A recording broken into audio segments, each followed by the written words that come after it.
Hey, everyone, if you've ever scanned your car's engine and come across the code P0400, then today's video is for you. The P0400 code stands for Exhaust Gas Recirculation Flow Malfunction. This means your car's EGR system isn't working the way it should. But don't worry, I'll walk you through a step-by-step process to diagnose and fix this code. Let's dive in.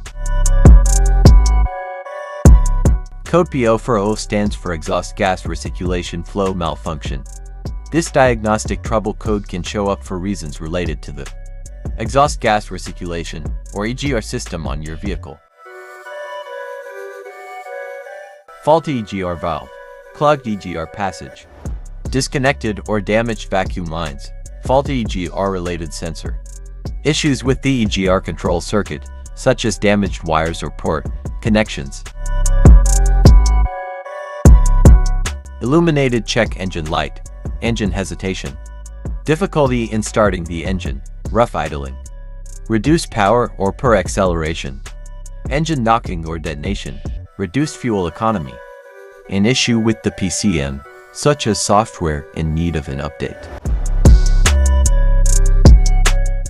Looking at the engine from the front, the EGR valve is located towards the rear of the engine, just to the right side of the center. First, carefully remove the EGR valve from your car. Turn the EGR valve upside down and fill it up with a WD-40 cleaner. Let it soak for 5 hours for the solvent to get rid of all the carbon buildups. After the cleaned EGR valve gets dry, reinstall it back in the car. If it is too dirty to be cleaned, you may replace it with a new EGR valve. The intake manifold sits on top of the engine and plays a key role in the combustion process. First, carefully remove the intake manifold from the engine. Use the WD-40 cleaner to clean up the crud inside the intake manifold and wipe it well to make sure all the carbon buildup is now removed. Reinstall the intake manifold back after the cleaned intake manifold is dried. Once everything is cleaned and reinstalled, plug in your OBD-II scanner again and clear the P0400 code. Now it's time for a test drive. Drive your car for a few miles to see if the check engine light comes back on. Thanks for watching, everyone.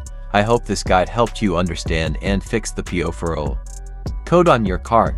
Be sure to like, subscribe, and leave a comment if you have any questions.